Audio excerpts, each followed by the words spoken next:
Bueno, en este video vamos a hablar sobre el mundo comentado y el mundo narrado, del capítulo 3 de Estructura y función de los tiempos en el lenguaje, de Gerald Weinreich. Weinreich distingue distintos modos de representar la realidad, como narración o como comentario. Distingue en primera instancia dos grupos de tiempos, el grupo 1 y el grupo 2. La frontera estructural entre ambos grupos no estaría impuesta por el tiempo mismo, sino por lo que él llama situaciones comunicativas. Como sabemos, las situaciones comunicativas son muchas y muy variadas, pero según Weinreich pueden reducirse a dos. Aquellas en las que narramos entrarían en el grupo 2 y aquellas en las que nos comprometemos o situamos nuestro enunciado en el tiempo presente, en el tiempo de la hora, en el tiempo que estamos hablando, entrarían en el grupo del tiempo 1. El autor señala que es posible que aparezcan todos los tiempos en todas las situaciones comunicativas, pero que si nos fijamos concretamente en grupos de tiempos, aparecen ciertas afinidades entre ambos grupos y ciertas situaciones comunicativas. Por ejemplo, una novela muestra una inclinación por los tiempos del grupo 2, mientras que el libro que él escribió, más específicamente este capítulo que estamos analizando, tendría una inclinación por el grupo 1. Weinreich se apoya en trabajos estadísticos de otros autores. Estas estadísticas fueron hechas en lengua francesa, española y alemana. Y su conclusión es que según el texto y la situación comunicativa, el presente dominará el grupo 1 y el perfecto simple el grupo 2. Algunos ejemplos que nos da Weinreich de textos que cabrían en el grupo 1 son la lírica, el ensayo biográfico, la crítica literaria, los tratados filosóficos, el periodismo, la exposición científica, los sermones, todos esos textos que se ubican en una temporalidad presente. ¿Sí? Y como ejemplo de textos del grupo 2, nos habla de la novela corta, los cuentos y todo tipo de narración oral o escrita. ¿Sí? Pero estas novelas cortas tienen partes que son dialogadas. ¿Sí? Entonces esas partes corresponderían al grupo 1, ¿sí? Bien, en el grupo de tiempos 2 predominan las situaciones en las que narramos o relatamos. Puede ser la descripción de un pequeño acontecimiento, un cuento inventado, una novela y todas aquellas situaciones narradas. No importa si la historia es real o no, ni a qué leyes obedezca de los géneros literarios. El simple hecho de narrar o relatar ya hace que entren en el grupo de los tiempos narrados, en el segundo grupo, ¿sí? Bien, entonces, dice que Weinreich dice que narrar es un comportamiento característico del hombre y que cuando se hace esto, cuando se narra, se utiliza esa parte del lenguaje destinada para eso, para narrar, utilizando los tiempos del relato. Weinreich llamará a los tiempos del grupo 2 tiempos del mundo narrado, aclarando que mundo, cuando dice mundo narrado, mundo se refiere solamente al contenido de una comunicación lingüística, nada más que a eso. Bueno, bien, como solamente hay dos grupos, habría que determinar rasgos comunes que aparecen en las situaciones comunicativas en las que empleamos los tiempos del grupo 1, por ejemplo, y determina lo que él llamó la vía negativa. Esta vía negativa establece algo negativo, ¿sí? Estas situaciones del grupo 1 no son relatadas ni narradas, ¿sí? Son en tiempo presente.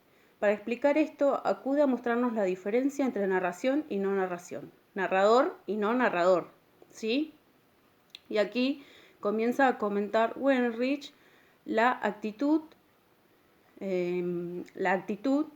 que tiene la persona que narra y la persona que comenta, ¿sí?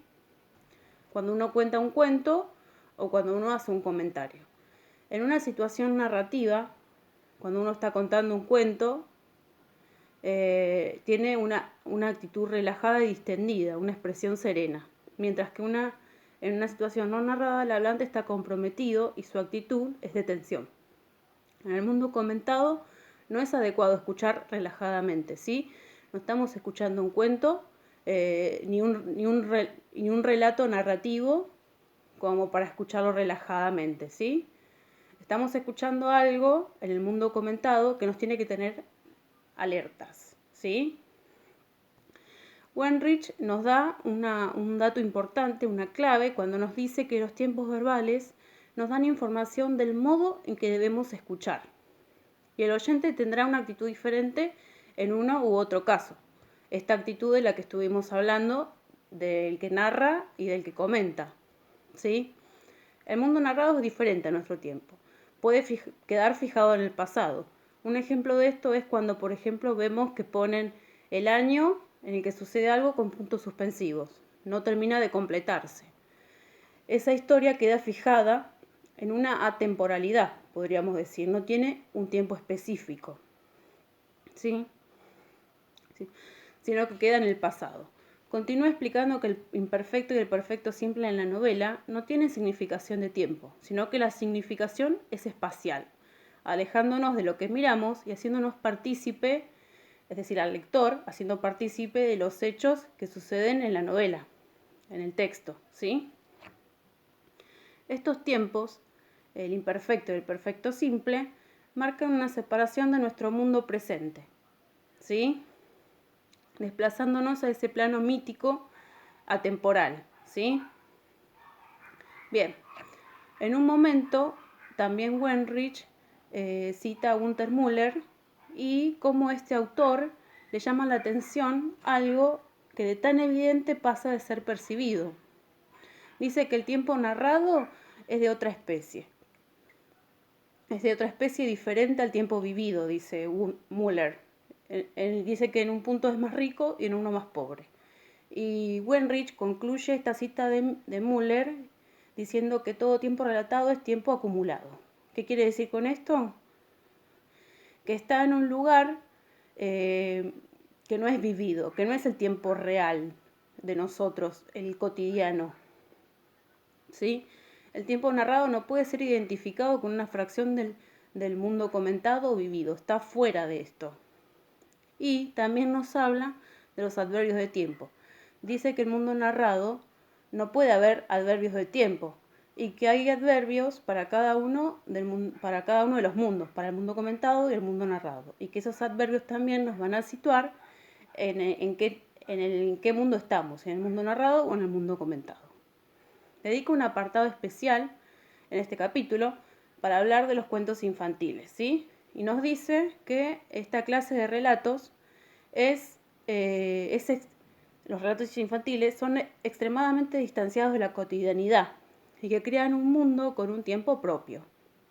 Es el mundo narrado por excelencia, dice Wenrich aquí en este capítulo. Esta clase de relatos, continúa, dice que tiene unas fórmulas especiales para las introducciones, pero también tiene fórmulas especiales para las conclusiones, ¿sí? En las introducciones hace que el niño se sumerja en ese mundo, en esa temporalidad, en ese mundo paralelo, ¿sí? Entonces se traslada a esa temporalidad.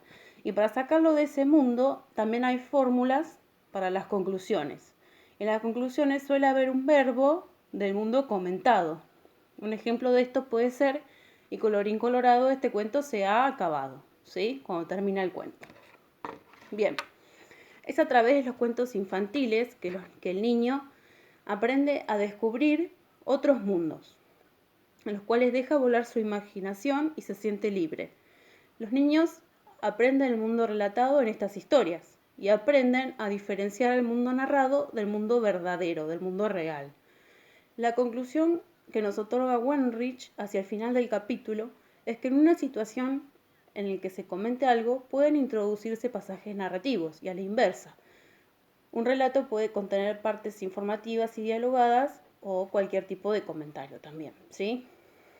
Bien, ahora vamos a hablar un poquito del diseño curricular y cómo aplicaría este tema en secundaria.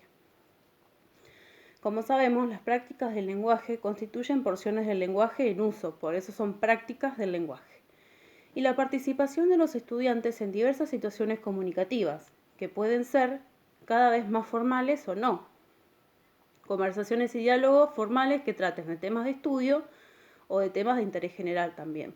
no solamente de estudio.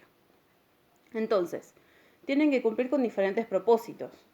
Los propósitos pueden ser narrar, justificar, dar una opinión, argumentar, ¿sí?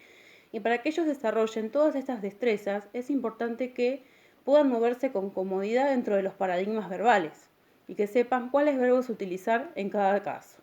Por otro lado, el mundo narrado y mundo comentado también puede vincularse con la crónica periodística, para que los estudiantes puedan diferenciar la postura del editor en el mundo comentado y puedan diferenciar las narraciones que se encuentren dentro del artículo periodístico. Además, también nos lleva esto a que puedan diferenciar entre hecho y opinión. Este es un tema, crónica periodística, que puede darse, por ejemplo, en un segundo año de secundaria, según lo dispuesto en el diseño curricular. Dentro de la novela nos serviría para identificar cómo el narrador organiza el mundo narrado en la primera o en la tercera persona y identificar si es que hay partes comentadas.